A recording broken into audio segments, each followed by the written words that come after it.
Hello and welcome to Gardening at 58 North. So in this video I'd like to give you guys an update on my bamboo plant and my rice plant. These three plants I actually grew from seed. So the bamboo is Moso Bamboo, known as Phyllostachys edulis. You can buy the seeds quite readily online. It's one of the bamboo that sporadically has seeding throughout the year, depending on the individual plant. So it's not too hard to get the seeds from that. And the rice plant is an African rice. So the Latin name for this is Oryza glaberrima, and this is actually a packet of rice I had at home. I noticed it was actually white rice, but one of the kernels hadn't been shelled, so it had the whole seed in there. I then planted this seed, and it's actually grown quite well since then. So I'd like to give you an update on the rice and also on the bamboo, but I'll start with the bamboo plants and then move on to the rice. So as I said, this is Moso Bamboo. It's one of the tallest bamboo plants in the world, certainly for temperate regions. It's not the tallest bamboo in the world. The tallest ones are from the tropics, but these are the tallest you can get in a location that's not tropical. And these have grown really well actually. In the last video I had a slight issue. It was possibly fertilizer burn. I wasn't sure, and some of the tips of the older leaves were starting to dry up and go yellow.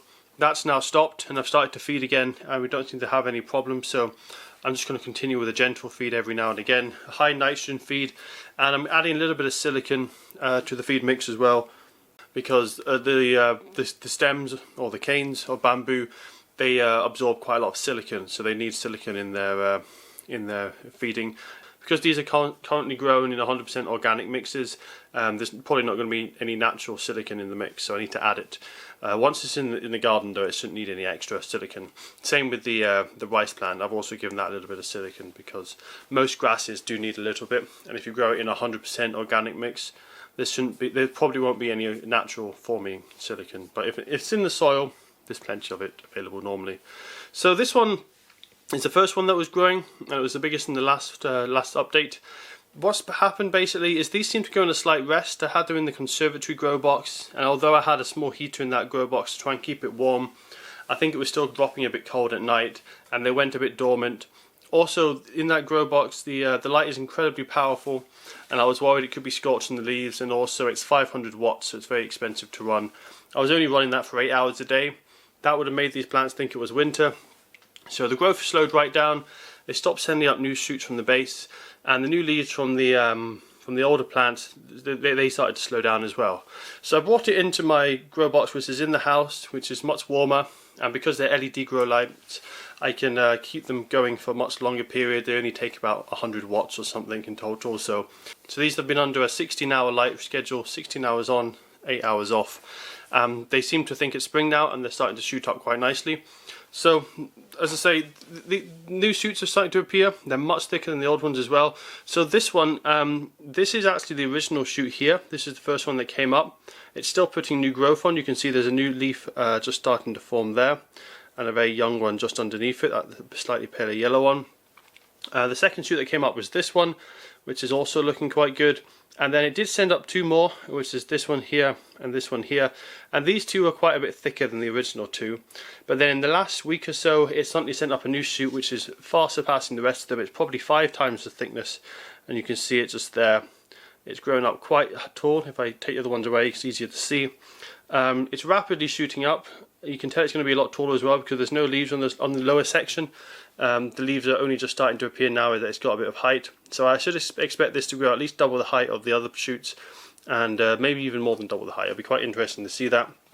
But I was also quite surprised that the bamboo canes, they kept growing these new leaves at the end. I'll have to see how long that lasts for. Normally, when you have it in the garden, they tend to start growing side shoots to grow new leaves. But at the moment, it's growing new leaves at the end, so that's probably something it does as a younger plant. And the other one I have is one that came up much later from the same batch of seeds. It just had this one original shoot here. I think in the last update it might have only had this one shoot. I'll actually show you a picture now of these two from the last update, just to let you see how much they've grown, and I'll put the dates in as well so you know what kind of time period has passed.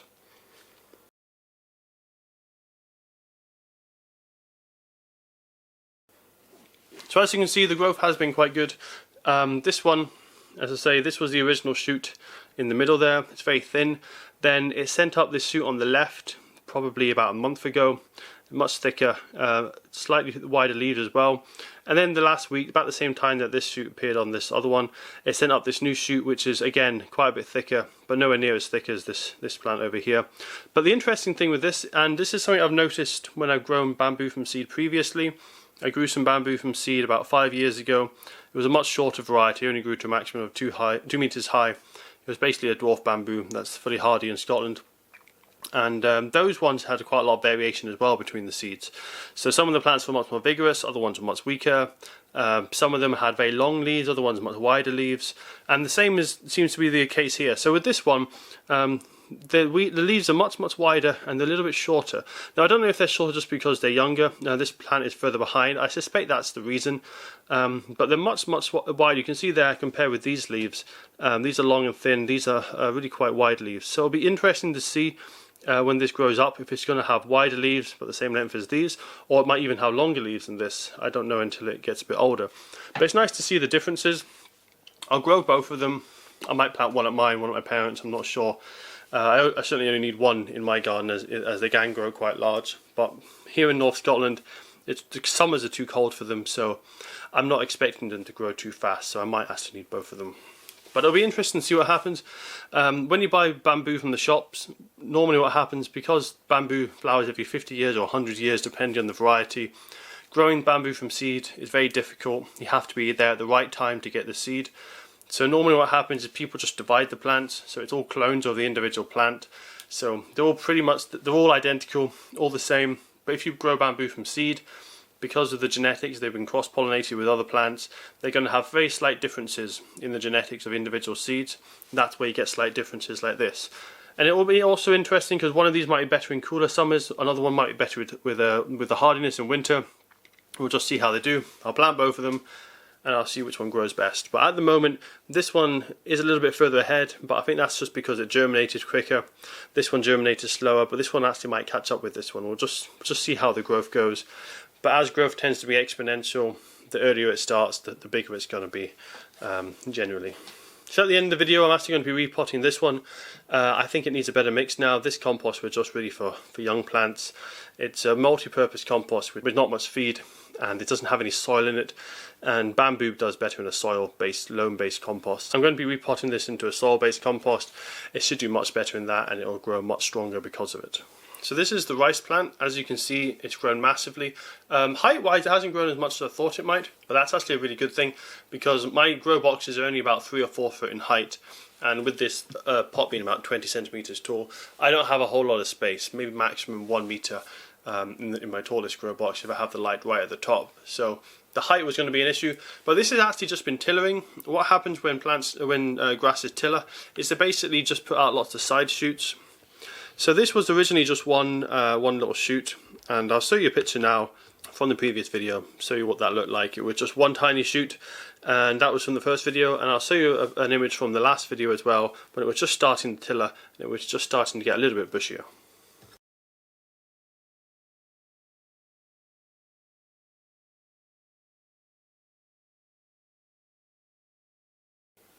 So as you can see from that, the height has grown but not massively. What it's really been doing is bulking up, just tillering lots, putting out all these lovely new side shoots, and it's interesting to see that this isn't putting on much height. I don't know how long this bulking up stage will last. This is quite common for a lot of cereal plants, especially rice or wheat or barley.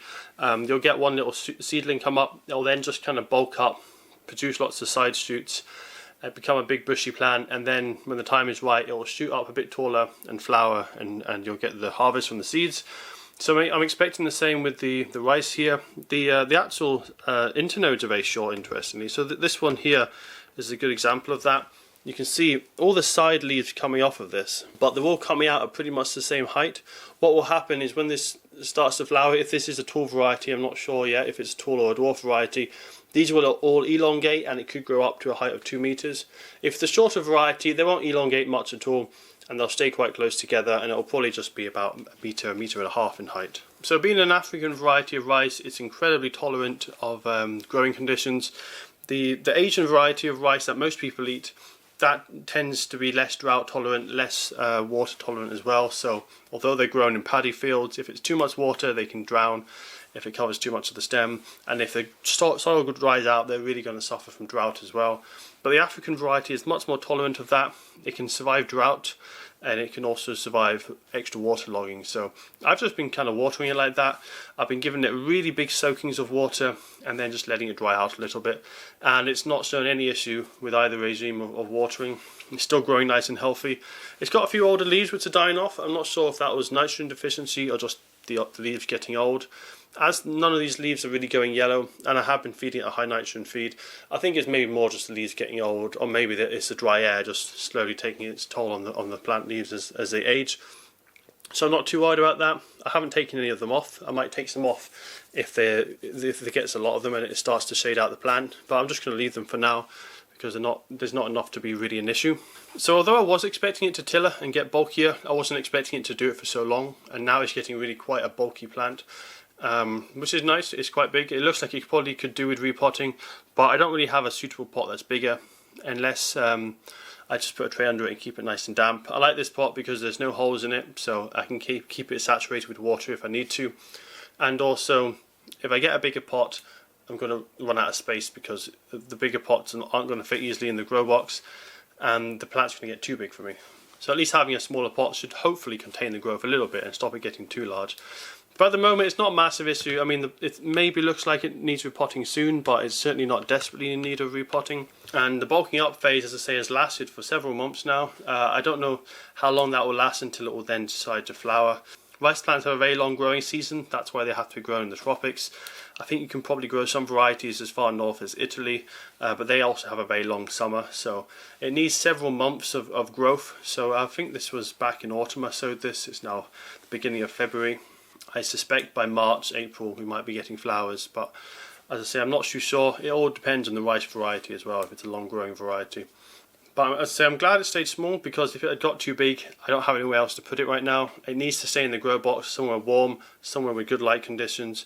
But it's going to be March next month, and come March the light conditions are going to improve drastically here in North Scotland.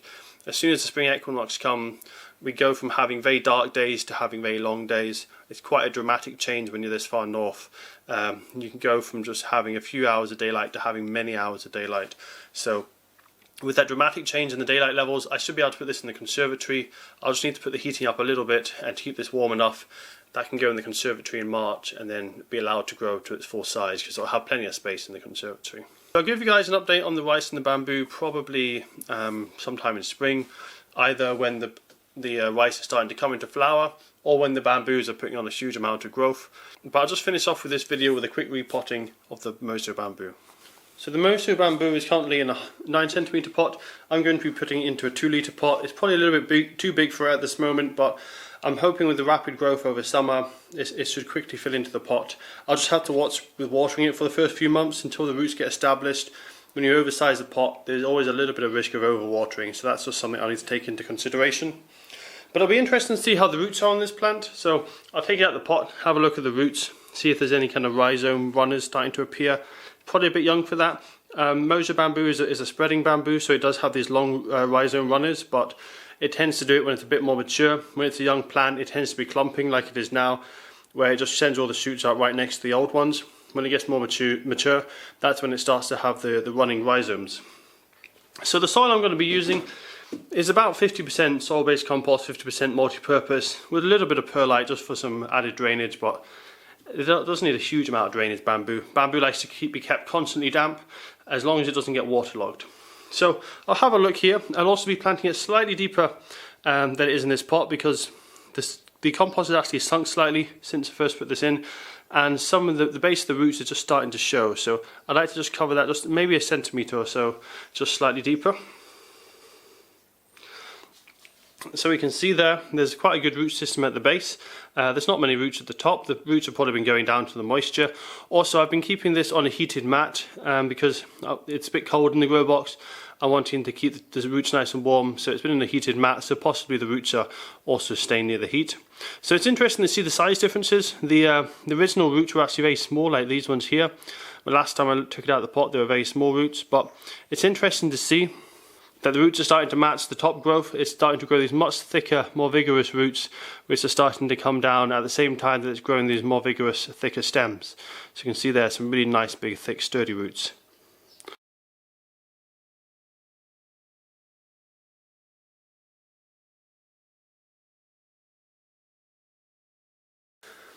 So that's the bamboo in its new pot. As I say, a little bit oversized, but it does look a bit more in keeping than that tiny 9cm pot. These roots will now spread out into this new pot, and the soil is going to be much better suited to it. It's a soil-based compost. It's higher in feed as well. So it's going to really like this new soil. It's going to grow quite rapidly. It should really spur on the growth. I'm going to be keeping this in the grow box where I have been having it recently. At some point though, I need to start increasing the light levels. That grow box that they're currently in doesn't have particularly strong grow lamps. And when bamboos are young, that's fine because they're used to a woodland floor kind of environment, or maybe they're on the around the base of their old parent plants, so it's dappled shade. But as they get taller and become more mature plants, they like full sun, so I will need to give this brighter grow lamp soon. But for now, keep it in that position. It seems to be liking it quite well. And I'll give you guys an update when I give you the other update sometime in spring with the rice and the other bamboo.